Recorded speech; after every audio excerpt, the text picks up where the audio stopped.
take away the meat, which of course features a beautiful little piglet who comes to the door. They're deciding what they want to eat. It's called Just Meat, sort of a play on Just Eat, obviously. And they're saying, oh, I want meat. And instead of delivering the meat, they deliver a live piglet and hand over the cleaver. It's had such an amazing reaction. It was the most complained ad to the ASA when we first showed it on television. And that, I know that sounds a bit like, well, why should you? I'm pleased because it means people are engaging with the ad. So although, yes, you'll get some people that complain, that means that many, many, many more, it's actually making them think. That's about sowing the seeds, that ad. Hi there, and welcome to Plant CEO. In today's episode, I'd like to welcome Juliet Gellatley, the founder and director of Viva. Hey, Juliet, how are you doing? I'm well. How are you? I'm doing good, thank you. It's great to see you, and thank you for all the work that you've been doing over the years with your vegan animal charity. Oh, thank you very much. It's your 30-year anniversary with the charity, so congratulations on that. Yes, I know. Nothing like that to make you feel old, hey? 30 years of Viva. Amazing commitment. Can you talk me through the history? I think it'll be good to start with that, and perhaps also your journey into animal rights and into veganism. Yeah, I suppose it goes back obviously to childhood for me. My mum used to say that you fight for the underdog, whoever that underdog is. That was her expression. And I can remember rescuing a cat, and she gave birth in my wardrobe to 3 kittens and stuff like that when I was little. And then when you get to an age, you have to remember this is all pre-Google and the rest of it. But I got to an age when I started to question things. But I was in a family when nobody was even remotely vegetarian, let alone vegan. None of my friends were, nobody at school was. So I had nobody to mentor me or talk to about it at all. In fact, first of all, I remember finding out about anti-vivisection and getting hold of a book. And I was so deeply, deeply shocked. I was about 11 or 12. I just couldn't believe people could torture animals like that and that it was legal and people got away with it. And then I must have written to some organisations, and I remember I got a leaflet on factory farming, and somebody said to me when I was telling them about it, well, do you eat meat? And I did. And it was just like click, click, click, click. But it was difficult, to be quite honest, because I was surrounded by people who were not going to give any kind of support, and it was hard to get the information you needed. And so I was a bolshy so-and-so, and I decided everybody was saying, you're exaggerating, that leaflet's exaggerating, those organisations are just pulling out the worst, examples. And I thought, well, I'm going to go and see for myself, and then I will know who's telling the truth, not knowing how hard that is to do. But I actually managed it. So in my teens, I was still at secondary school, I went with a university student and went to one of the biggest so-called show places for the whole of the UK back then, which was in the Midlands of the UK, and went to these huge factory farms. And part of it was like a visit where somebody was showing us around and talking about the economics of pig farming. And so you can imagine this is so new to me, and you're hit with the smells and the sights, and teenagers, it's a different age. It's, for me, I'm a lot older now. So it's quite kind of, you're trying to remember back to the deep emotion that you feel at that age, and you don't quite know what to do with it. You don't quite know how to cope with that emotion, and you deal mechanisms as you get older, don't you? And so I was in this huge shed, a huge concrete shed, and there were long gangways, and all these hundreds of female pigs were in what were called sow stalls back then, or like metal crates. And they were all pregnant, and I could see very clearly some of them couldn't even lie down throughout their pregnancy simply because these crates were too small for their bodies. And I walked down this long gangway, listening to this guy justify it all economically. The person I was with stayed with him, and I walked off, and I walked down the gangway, and at the end, I had no idea pigs were so big. Factory farm pigs were 4 males in this shed of females, and they were like the size of Shetland ponies. They were huge, and they had a pen each, so they weren't crated. And one of them, his back leg had gone, he was infirm, and he dragged himself to me for whatever reason, and he looked up at the pen and just directly in the eye, and we just had eye-to-eye contact. And all I can remember at that point is just saying, I'm sorry, I'm sorry, I'm sorry, I'm sorry, I'm sorry, I'm sorry. That was the seeds for Viva, but it was, That felt like a bit of a spiritual moment for you, or like even like a bit of a turning point for you to get activated on this mission. Absolutely. I mean, I was never going to close my eyes to it again. And I was on a mission from that point, really. I was very rose-tinted spectacles. I thought that all you need to do is tell people, because why would anyone want to support this level of cruelty? Because my experience of people was pretty good. So surely everyone's just going to change when I tell them.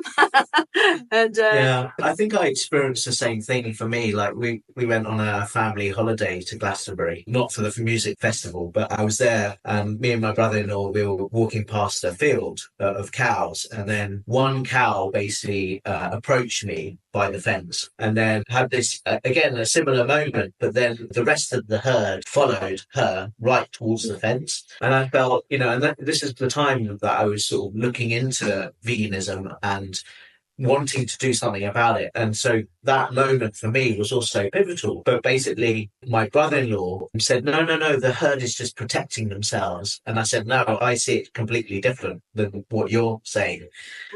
So it was kind of like, I guess, a boot up the bottom to say, you've seen what you've seen, and you're still allowing this to continue. So what are you going to do, basically? Yeah. So, I mean, from that point onwards, I started to campaign on sort of like especially when I went to college and did A-levels. And then you start to rub up against all the opposition, which was, quite difficult, actually. I went to university and did zoology. And again, I actually was choosing my courses to avoid vivisection. So I can remember literally walking into a lecture. And so this was entomology, the study of insects, and they're like putting pins in either end of, like a larva, and then just go pop, pulling it apart, and boiling crabs to death, and so on. And I just literally walked straight out the class and like into the next one, embryology, and they're like peeling carefully off the eggshell so you could see the little live chick with the heart beating inside. Out I walk of that one, and I mean, fortunately, I did end up doing ethology as my main, and ecology, which is the study of animals in the wild, which is where my heart lies. And, I managed to do dolphin communication, which, who wouldn't want to study that, and chimpanzee communication? Yeah. So I got my degree, and then I left uni, and I thought, well, I either go down the academic route, studying animals in the wild, but who is that going to impact? Am I actually going to, save a single animal? And I became convinced that I had to get into an organisation that protected and saved animals. But it was very hard to do. So I didn't. I went into the media instead. I was in London, by the way. And I can remember a job came up when I'd been working there, just probably not even a year. And it was with an anti-vivisection organisation, which back then was in Harley Street. And I kind of like completely bluffed my way through this interview, pretending that I could do what I had no experience in whatsoever. And I think they saw right through me, but they offered me a job, was a different job, more in an educational, which became a campaigning role. And so I left there in my early 20s and went to work for the Vegetarian Society of the UK, which I think is still up in Altrincham and Cheshire, and that's where I went. I was their first ever campaigner. They'd never in their 150 or whatever year history ever employed anyone to campaign. It was an information body and a food body. And so this sort of shaking it up to campaign was a real new departure for them. And I specialised in youth education because that's what I was employed to do.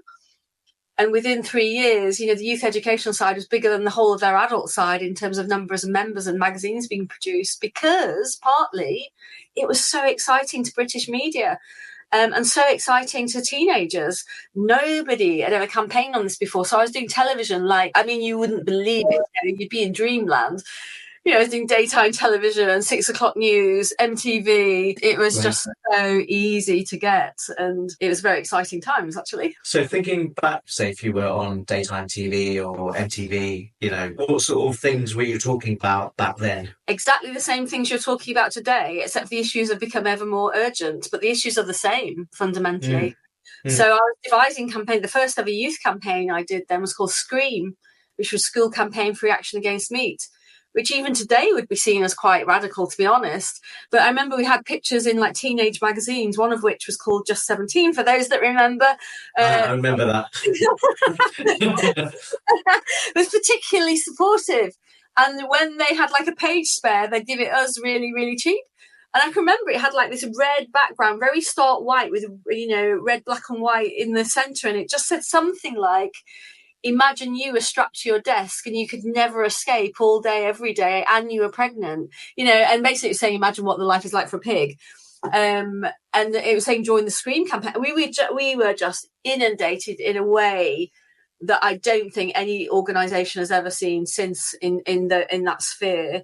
Honestly, literally 9 months after the campaign launch, we were getting 500 to 900 letters every day from kids. Wow, that's People amazing. right then, Yeah. it wasn't emails. It was amazing, a phenomenon, really.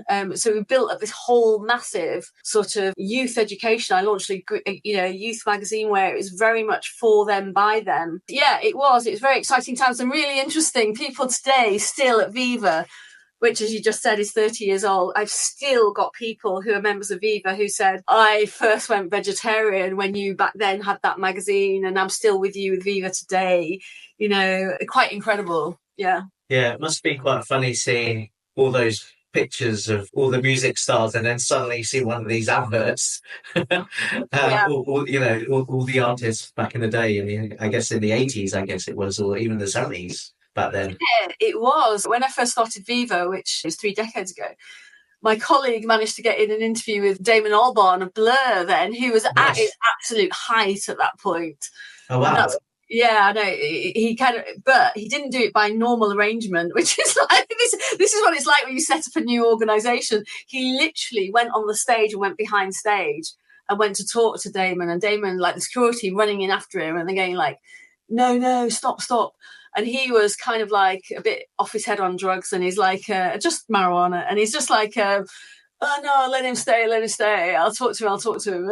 And they did the interview. Anyway, this comes back to Just 17, because we did a big double page spread. Actually, we managed to sell it to Just 17, which was brilliant. And then we printed it and went outside the concerts where Blur were, giving it to all these teenagers, saying, hey, look what Damon's saying. Because, of course, he back then was vegetarian for the animals, so it all fit in. Oh, I didn't know that. I didn't know he was vegetarian. Yeah. But now he's not, do you know? Or I don't know anything about Damon anymore. Sorry, Damon. Yeah.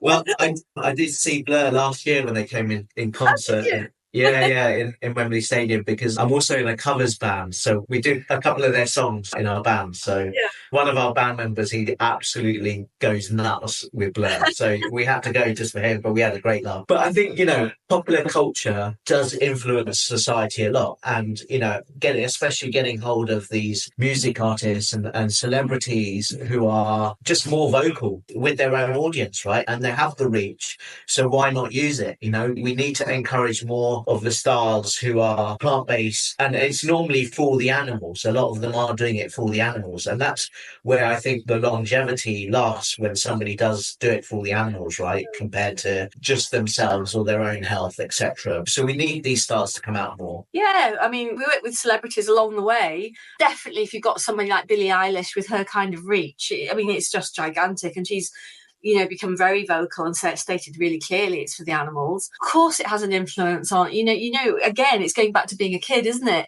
You are very influenced by the people that you look up to. You really are. I mean, it's a brilliant experiment on this, actually, very, very quickly, which is sort of a little sideways, but it was getting kids to eat broccoli. And they got the cast of the soap opera that they were watching to come along to the school, and they were giving a talk, but it was all set up, and they just sat next to these kids and just were eating broccoli really casually, and didn't say a word about why it's a good idea to eat healthily. And for the first time ever, these kids were asking for broccoli, day after day after day, coming home because they interviewed the parents and saying it's just transformed their eating habits. It's just amazing. A very snippet of an example of the influence of people's idols when they're that age. Yeah. Maybe we just need to get a lot of the stars doing that. I mean, if they can spare their time going into schools and having that outreach, would make a world of difference. Even able to film content like that on their social media and put it up, I think it will work. So also just wanted to say thank you so much for sending me the Everyone Can Cook vegan book, which actually I thought it was going to be quite thin, but this is a chunky book, and I think it's probably the best vegan cookbook that I've seen, actually. And I've cooked 2 recipes. So I did this lovely creamy mushroom soup with sherry and thyme, which is nice. That was fantastic. And I'm gonna include my own photos just to prove that I didn't make it. Brilliant. And the other one I did was this lovely crispy potato and tofu roasties with caramelized onion chutney, so both those were awesome. So I'm gonna try some more. I can't claim any credit for that. It was Marianne at work. She's our food and cookery manager, Marianne Hall. Yeah. She's super. Really good. Yeah, we went for easy, but with an imaginative twist. And yeah, I'm really pleased with it. It's been very popular. So yeah, thank you. I'm glad you're saying it's the best vegan cookbook. It is. I think if anyone wants to get a cookbook, please go ahead and get this one. And all the proceeds go to Viva, right? Yeah, and it's only £12, which, you know... Only £12 is a bargain. So make sure you get a copy. I guarantee they're great recipes, especially for somebody who only cooks occasionally, but I do like to cook, right? So, and I like to experiment with this stuff. So, yeah, great book. So do say congratulations for her to putting it together. I will do. The challenge for people listening is it says everyone can cook vegan. Exactly. I want people to actually come back from every walk of life and tell us that that's true. yeah, hopefully. I want to say also, like a couple of years ago, I met a company, the founder of a company. It was a cultured meat company called Ivy Farm. And the founder is this guy called Russ Tucker. And I was speaking to him about, veganism and, cultivated meat, etc. And he actually said that some of his employees basically used the VR headset, the Oculus one, and actually turned vegan as a result of watching it. So just want to say, congratulations for also being innovative and putting that 360 sort of camera view where you basically feel like you're in a concrete den with these piglets and seeing the abuse that was there. And it was quite moving. So I actually watched it a couple of months ago when my nephew bought one of these Oculus kits. So I said, look, can I try something? And I watched it, showed it to him. And so I think that was it a couple of years you put that together? That was not even that long ago. It's more recent. It was 23. Okay. So we went into a mega pig farm and basically had the 3D cameras. So those are cameras, obviously, that got lenses all the way around. So you're left on your own in this building because it picks up everything. And it's a very bizarre experience, really, because you're just in this, huge industrial shed with these pigs. So, for example, with the mother pigs with the babies, they're still legally kept in farrowing crates, which most modern farms do still use. So again, they're sort of like metal barred stalls, and these mothers have given birth. And it's just so sad because they're giving birth onto concrete and sometimes into, filth because they're not cleaned out. And you've got these little shaking piglets who, it should be a joyous occasion, that they're meant, they're descended from the wild boar. They're meant to be born in sort of like a woodland setting. The mothers make these huge nests, and of course they've got no opportunity to make anything because they're given access to literally nothing. And you're there, you're stood there just talking to camera about what you're seeing in front of you, what you're experiencing, and trying to put that across to the audience because we're so brainwashed into normalizing cruelty to farmed animals like no other types of animals. But we really, really are brainwashed. So we will make excuses for seeing all the mothers in crates and giving birth onto a cold concrete floor and 10% of her piglets dying before you even get going. And the fact that they're given so many antibiotics and all the rest of it, we just make excuse after excuse. So if you've got someone there vocalizing what they're seeing and experiencing in front of them, and you're there in 3D with them, it takes down the viewer's barriers so that they are feeling what you're feeling, because that is the natural human emotion, to feel that that's wrong. And you're legitimizing their feelings that they've got anyway, if that makes sense. Yeah. It's a very powerful thing to do. And I started doing it really 2015 and 16, because I've been filming back from, the whole 30 years of Viva, different factory farms. But it wasn't until then that I actually started talking to camera. I was always behind the camera filming it and realised very quickly the power of it, because we did one, for example, with caged hens for eggs. I was just watching it tick over. The number of people that were watching it was just incredible. It was like within a day, we'd gone from like 0 views to something like 300,000, and it just going on, click, click, click, click, click. We'd been showing footage of hens in cages for years, but I'd never fronted it. I'm not saying it's because of me. I'm saying it's because a human being was there and describing what they were feeling. So it engaged the viewer in a way that hadn't been done before. And so then we launched a campaign called Face Off, actually, which was really, really impactful. We did pigs, as I said, the egg layers, and dairy cows. The reason I'm carrying this carton is to remind you what a litre looks like. These poor animals have been selectively bred to produce 28 litres of milk every day, 10 times more than is natural. So, before every milking, they'll be carrying 14 litres. That's 30 pounds weighing down their udders. And what happens is what's happening to her and happens to cows across the UK is that you get a complete body breakdown. They literally cannot withstand the amount of milk that they've been selectively bred to produce. So here she is. You can see her pelvic bones sticking right through. You can see her spine sticking right through. You can see her extended udders. You can see she's limping. She just shouldn't be left in this state anyway. The poor mother. So it was one of our most powerful campaigns, but we carried on, as you've just touched on, with that's brilliant that the workers went vegan in that place. That shows the power of it from one video. Yeah. So we're using that in a campaign called Would You Swap? And we're focusing on university students. So we go to freshers' fairs, challenge them to wear the headset. And the question is, would you swap? Would you swap with a pig? Of course, nobody wants to. So you're saying, okay, well, would you swap your food then? And we're giving them very simple swaps from meat, fish and dairy to vegan versions of those. A very successful with students, as you can imagine, the most sort of brilliant group to speak to, because for the first time they're free of parents and the rest of it, and they're really deciding who they are and what they want to be and what they believe in and should they act on those beliefs. So a very interesting group of people to speak to. Yeah, I mean, you're based in Bristol, right? And Bristol University and Bristol in general is a good city for vegans, right? So yeah. I guess you've been to Bristol Uni. Have you seen any differences between the universities and the different places in the UK? That's a very good question. We tend to focus on areas and do, say, I think in the last round through freshers and refreshers, we did 17 different events. And to be honest, they've all been really successful. We've shown the VR headsets as many times as we possibly could and given out all the free food.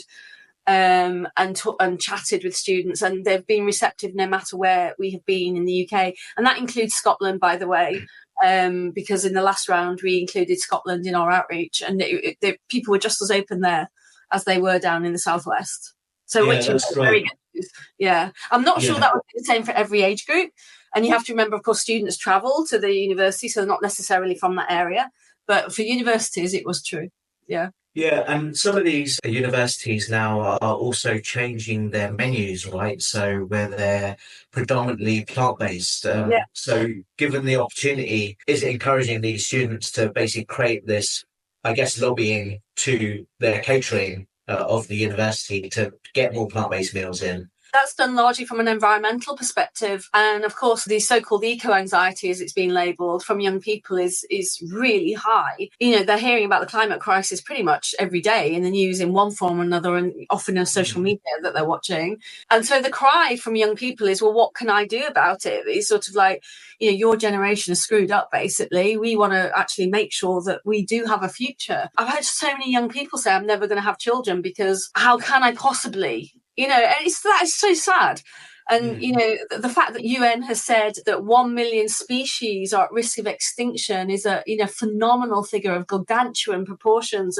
And young people are talking about this all the time. So one of the beauties of working on veganism is that you do not have to lobby anybody else. I mean, God forbid, trying to, you know, lobby the government that we've had for the X number of years. Very difficult indeed to change anything. But you can change yourself every time you step inside that shop.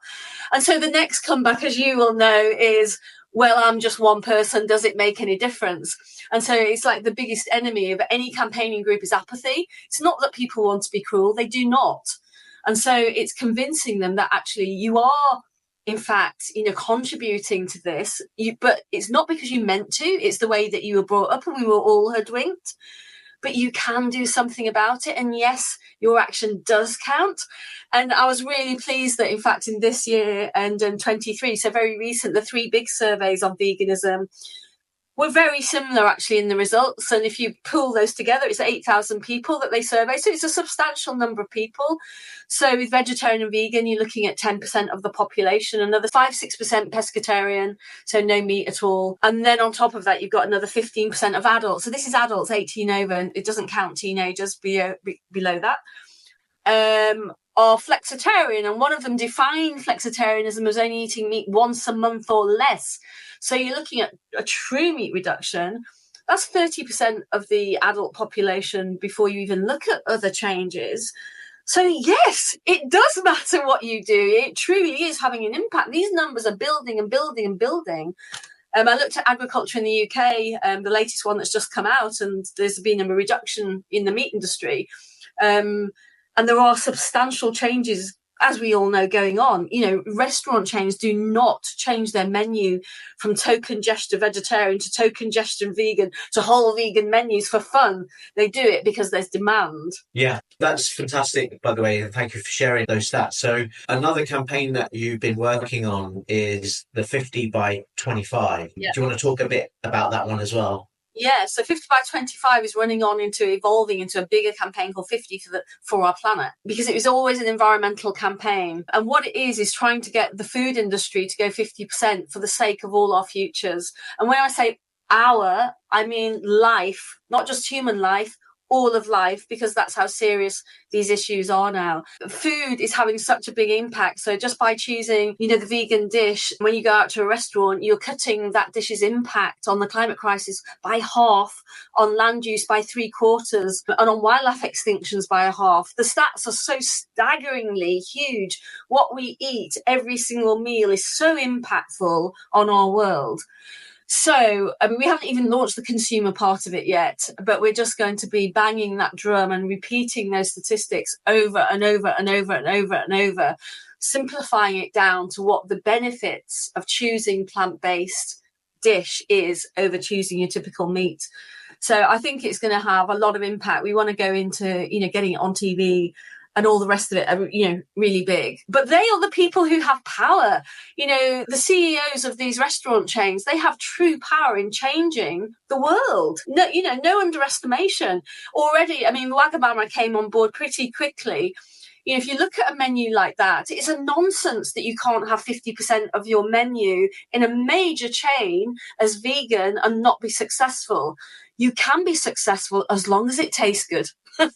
Yeah, for sure. I think that's what they're about, aren't they? Taste, as well as to some degree profits for them, right? And we've got to make these meals obviously more accessible for people to also afford. Like, they can't just put up the vegan pound on top of it, because then we won't be able to scale it. So as long as it's aligned, and obviously the alternatives are getting a lot cheaper, and the restaurants can either buy those themselves, in bulk orders, or even do simpler dishes using more natural whole food plant-based ingredients, right? So there's plenty of options. And Wagamamas have been pretty good. But then I do see still quite a lot of, it's not like a default. What I want to see is a default option where you can't, you have to opt out in a way. This is the dish. Instead of saying, oh, this is available, you can either have chicken, tofu, and something else as an option. But why not just give the tofu one number one the option, right? So it's the default, and we still need to do that. Where would you say the progress is with these CEOs in terms of the feedback that you've had? I think it's a difficult market in the UK because of with the cost of living crisis and everything around that. So for any campaign, I think the restaurant chains are struggling actually.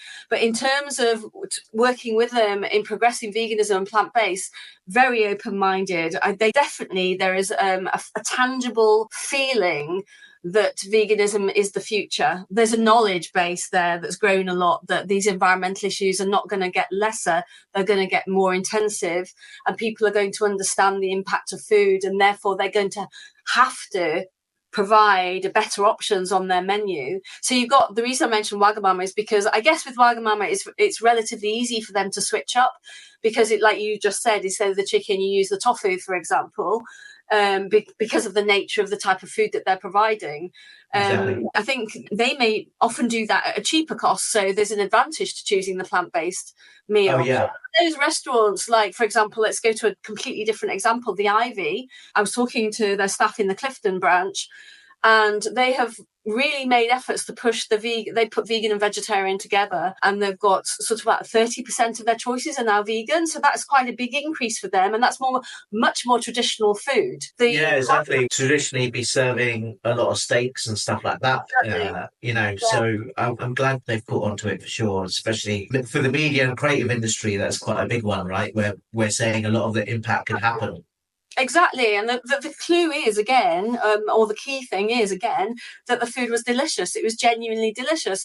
You see, meat eaters, meat reducers, they don't make the big fuss over choosing the plant-based choice as long as that food is what they experience as being delicious. Yeah. But veganism can get a bad rap sometimes. But when you think about it, there are thousands of restaurants out there, and most of the meat-based restaurants are not of exceptional quality. They just simply are not. Most of them are substandard. But, nobody talks about that. But as soon as something's vegan, the critique of it is sort of like up here, which is very, very interesting, actually, because I think it says a lot to our own conscience. It's almost like playing to that sort of message that some people want, especially certain newspapers, want veganism to fail in some kind of way. Why would that be the case when veganism is positive for animals, it's positive for our environment, it's positive for our health? Why would you be so backing a loser? It's quite incredible, the power of the meat industry and the vested interest behind this and what we've been brought up to defend. So it takes a little bit of strength to stand outside of that. And therein lies one of our big challenges, of course. But I still would say that a lot of the restaurants, especially the chains, are way more open-minded to it and not as influenced by the meat industry as they once were, which is good news. Is there any chains that you really want to see embrace this more? There are obvious ones that really could, like Pho, that could easily switch to 50% without too much effort, let's put it that way. But a Pizza Express is another one. They've made magnificent steps, for example, in producing a very good vegan menu. I can remember when they used to say, bring your vegan cheese and we'll put it on for you, I mean, within a very short space of time, they've got many options. Their vegan pizza is actually really good. Like obviously the cheese on it as well, like the vegan cheese, it's quite amazing. So they are, and they're at about 33%, about a third. So I can see them edging up, and things like the desserts. They've got the things like the ginger cake, which is vegan now, and everybody has them sorbet, don't they? It's sort of like become the default of the world, hasn't it? But they could very easily do better. You look in that everyone can cook vegan at the desserts. There's some weird thing going on where people think that vegan desserts are not as good as non-vegan desserts, when in fact they're absolutely delicious. So I really want to see all these chains playing with the vegan desserts and offering much better options. ZZ, to their credit, started that, didn't they? They had an amazing cheesecake and chocolate tort. They started that sort of more imaginative process. So it's all going in the right direction. It's moving very quickly. And I think we have to remind ourselves of that. Food culture is so embedded in hundreds and hundreds of years of what we're used to eating, of British culture. And for it to change this rapidly, the changes from Viva forming 30 years ago and to today are phenomenal and very rapid indeed. So, we have to have that hope as well, that we can really push forward now. Yeah. And thinking about one campaign, if you can, for the 30 years that you've been doing this, can you think of one that you think has had the most effect, which has been the most successful and impactful campaign that you've run? That's a very difficult question, because it kind of depends who you're aiming at. If we go for... Let me give you one hint then. I would say difficult one. I was at this event called VegNet the other day, and they spoke a lot about flexitarians, but they also spoke about a category called open omnivores, which I hadn't heard before. So if you were thinking about them, the ones who are quite, I guess, open, but also a little bit reluctant, I guess. I don't know how you would explain that category, but it's versus obviously the omnivores who are just like not interested at all. Yeah, okay. I think for those that the door started to open, one of the really successful campaigns from the hard-hitting perspective was Hogwood. It just got public sympathy. It's one of those campaigns that just hit right. And you can't always predict that is going to happen. So with Hogwood, we exposed a pig farm in Warwickshire, which we've done many times. So why was this different? And I think it was because the level of the cruelty was more extreme probably than what we'd usually exposed, even though it's a typical pig farm. And I think the other aspect of it was the fact that we were up against Tesco and the big boys, and we filmed, the so-called progress that this farm had made under Tesco's, guidance and everything that Tesco said, and showed that the conditions were still very appalling. And Tesco simply wouldn't respond to the public message, which was stop dealing with this farm. And so it just started to escalate to the point where the final time we went in before Tesco pulling, we left hidden cameras, even though they'd made this place like and spent tens of thousands of pounds increasing their security. And the public just became part of this whole story. And we filmed the people that are actually hitting the pigs. And that's what made Tesco withdraw. It wasn't because they were worried about what was happening to the pigs generally, because just filming the state they were in was not enough. I mean, literally ulcerations through down to the bone. These animals had been left in a state for a long time. It was when human beings were actually hitting them, and then the PR was just too bad. And then we had the Channel 4 dispatches. Half of their programme was about Viva and Hogwood, and it was called The Truth About Vegans. And so it totally blew up in their faces. They managed to interview the owner of Hogwood, and people just didn't like him. They didn't believe him, and they showed off footage of Hogwood. So that was it. We got more public sympathy from this so-called anti-our stance, and it was just, again, building. We got support from national press coverage. We had the support from local people at a local level. So when we called Days of Actions, which we did multiple, they were outside Tesco stores all over the UK, asking Tesco to stop dealing with it and stop selling factory farmed, products. And then, of course, we made the documentary. And amazingly, considering how cheap the documentary was for these multi-million packages that go out on Netflix, we got it on Netflix. I realise how extraordinary it is in retrospect, because we've had so many people come to us saying, how the hell did you get Hogwood on Netflix? Because we've tried so hard and they won't even speak to us. So that was a really, really big moment for us. It went out on Netflix Europe-wide. Is it still available, by the way, on Netflix? It is. It's just about to come off, actually. It's now on Amazon Prime and it's going on to YouTube. Okay. So, yeah, it had its run on Netflix, and it was, amazing in terms of the response that we got, and people coming on board to Viva, and people realising, the reality of factory farming and facing it, I suppose, for the first time, and jumping onto their journey, their personal journey. So that was one of the most talked about campaigns. Another one that's much more recent, I could go back in time, there's two more really. Yeah. One more recent one is Muller Killer, because of the press coverage we got for that campaign was just mental. Because we got the ad banned. Well, we say we got the ad banned, that's what we set out to do. We didn't actually. So there was an ad with this woman who had she was eating a Muller yogurt, and the blood starts to come out of her mouth. It's very pantomimic. It's obviously false blood and all the rest of it. It's meant to be over the top. But then it goes into the more serious, how the cows are treated on certain Muller farms, which was zero grazing. That's what we were exposing, the fact that in the UK, 1 in 5 cows never see a blade of grass. It's a killer. These Muller cows have never grazed a blade of grass. All mothers have their newborn babies stolen. Baby calves are denied their mother's love.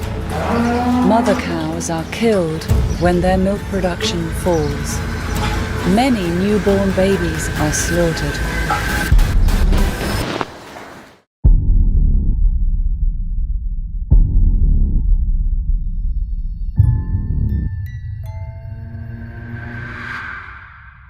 And that shocks most of the British public. And the ad was banned because it had potential to cause offence. And so the ASA put out a press release, and we put out a press release. The Press Association picked up on it, and that was it. Bang, worldwide. And that's what led to me being on Piers Morgan. Just bang, more publicity. And of course, usually from a marketing perspective, because I've spoken to various people about this, they usually see banning of an ad as a negative thing. But I have to say, for Viva, it was extremely positive. Yeah. Because I can defend that ad it wasn't all the facts that went out about those dairy cows. They did not question a single fact. And they said, that's not our concern. because, you've justified it all. And you're like, well, hang on a minute. If you've accepted that we're just telling the truth and this is going on day in, day out, how can this possibly be because I view that as censorship. Because that's just the norm. That is how our food is produced. People should be able to access that and see that. Did you also get approached by Muller themselves other than the ASA? No, we didn't. Interesting. We didn't, or at least if they did, they didn't do it through Muller themselves, because various other things happened, which I suspect were Muller's doing, but they would never say that. But no, they didn't directly come to us and say we want to debate, which would have been my, dream, sort of like, because, it's sort of like responding to us. So I was just looking for some, at the footage today. And at the response, and also the ad itself, that was one of the most powerful. So before we even got it banned, we had people coming to us in their droves saying that is the most impactful ad I've ever seen in my life. So that was aimed at people who, again, were on that journey already more. And that was it. That was enough for them to not choose dairy products anymore and go over to plant-based dairy products. The other one, I'm going to go back and take you back on a little sort of going our time machine. Yeah. It's right to the beginning of Viva. So Viva's about 2 years old at this point. We'd moved, so I set it up at my home in Cheshire, and then we moved to Brighton about 2 years later. My mum actually called me. I was in the Brighton office, and she said, "Oh my God, Juliet, I've just seen kangaroo meat on Tesco's shelves." And I was like, "Are you serious?" I thought, "Is she seen things?" So when was this, by the way? Yes, I remember this is when BSE had started, which was around 96. So BSE is starting to hit the news big time, and people are thinking, okay, this could cross to human beings.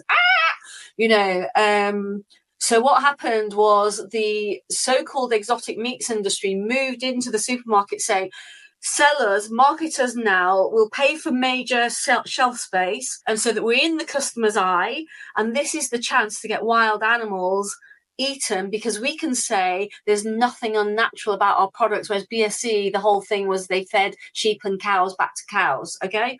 Yeah. So they're saying, oh, these kangaroos came from natural, they're shot in the outback.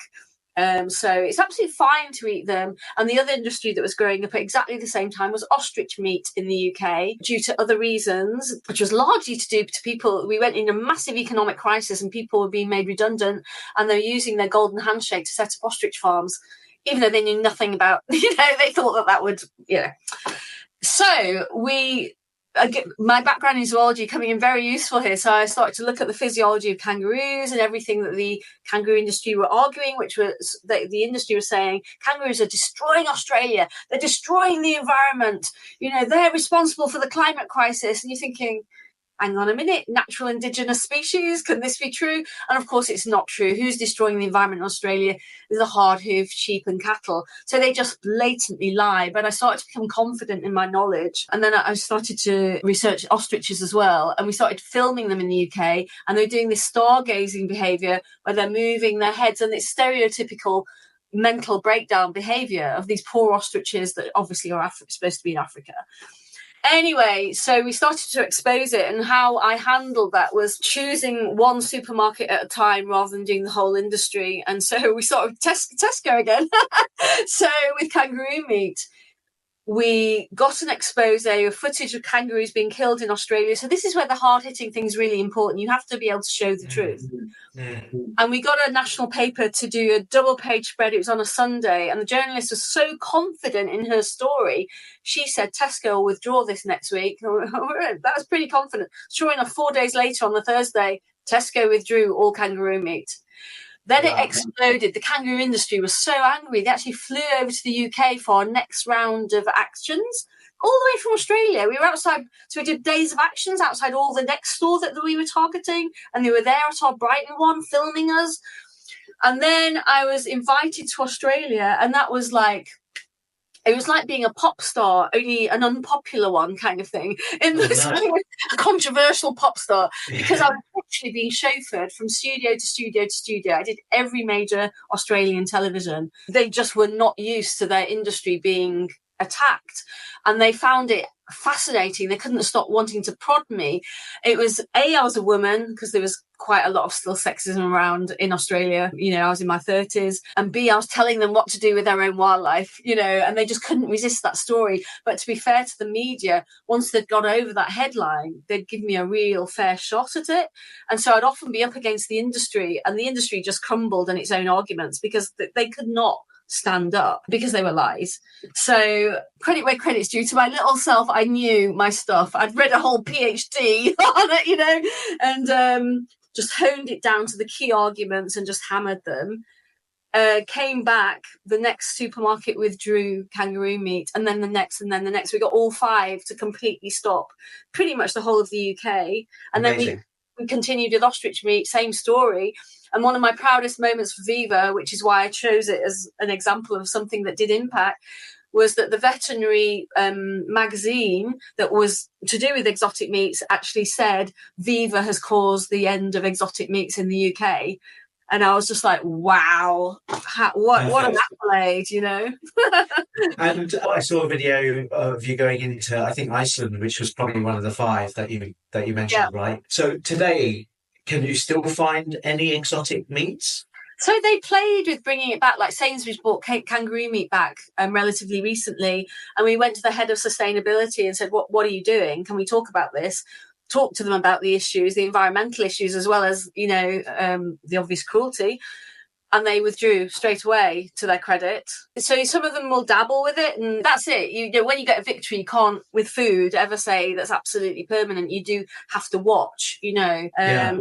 But largely, it's the supermarkets know they're onto a big loser with the British public. And that was one of the campaigns we got huge outpouring of support from the British public, which is really useful, because then you can move people on a journey because they're listening to you and they're sympathetic. And you can say, well, okay, you care about kangaroos and everything they go through being killed for meat. Actually, have you looked at what's happening to species right here on your doorstep? Because they go through real hell too, and this is what happens. And obviously a percentage of those people will listen to you, and so you move on. Yeah, that's really good. Yeah, I mean, once they see it with one species, then hopefully it will reflect to what's happening on their plate every day, right? So makes a lot of sense. So I wanted to move on to Vegan Camp Out, and you've been involved with them for a number of years. And can you tell me, the progress they've made over the years, and looking forward to this year's show? I do. I love Vegan Camp Out. I've been involved with Vegan Camp Out since it was really small.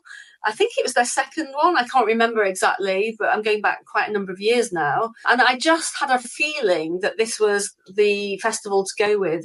It just had an atmosphere that was different from all the indoor festivals, which of course most are. There's more of a buzz and excitement, and it was just such a friendly feel as well. Everyone was in such a good mood all of the time, and I was impressed with the level of speakers that Jordan was getting and the level of vegan celebrities he was managing to get there. And I just thought, actually, I'm going to support this guy. I think he really deserves it. And so we decided to do a collaboration, and we've been collaborating ever since. And so, yeah, I'm really looking forward to this year's, which of course is the end of July. Yeah, I mean, Jordan manages to pull off getting some of the biggest celebrities for any of the festivals that are going, and of course now they're built up to an audience which is very substantial as well. So as from a speaker's perspective, like last year I did 2 on the main stage, and you're looking at audiences of 1,000. There's no other vegan festival that can provide that for you. So it's a very exciting place to be. You've got like about 50 different food stalls, you've got various other stalls, it's all outdoors, you've got these huge marquees with music where there's really good, like last year Sam Ryder was there, for example, who we interviewed. You've got very good comedians coming, like Ramesh supporting it, and so on and so forth. It's just gone from strength to strength to strength. I love it. It's a brilliant atmosphere. Have you been? I haven't. I'm still due to go. I'm trying to convince the missus, who doesn't really like camping. But I said, look, we can just come for the day. We can come for the day, or we can You can stay in a local hotel if you wish. Yeah, it's either that or she's going to be at home whilst I go. So yeah, I do want to come over. I haven't seen it yet, but I've heard very good things about it. It is brilliant. It's by far the best. I love it. Yeah. Yeah. Awesome. So yeah, just to finish up, any new campaigns you want to talk about that you've got upcoming? So we're working on 2. One's Are You an Animal Lover, which is you were asking which audience we're looking at. So loads of British people have got pets, mainly dogs and cats. Dogs and cats, as we all know, are very emotional creatures, very different creatures to each other, but we all know their need and desire for individuality, for love. We know that they feel all the negative emotions as well, like jealousy and all those kind of stuff, and we can read into them. So why not use that knowledge base of living with, your best friend, and widen out that empathy to other species? So that's what we're very blatantly doing. And we've got a whole sphere of different actions within that campaign that are coming up. So there's a tour that we're doing where we're focusing in on how people love their dogs and cats, but how similar, for example, pigs are. And we're making a video to, show that.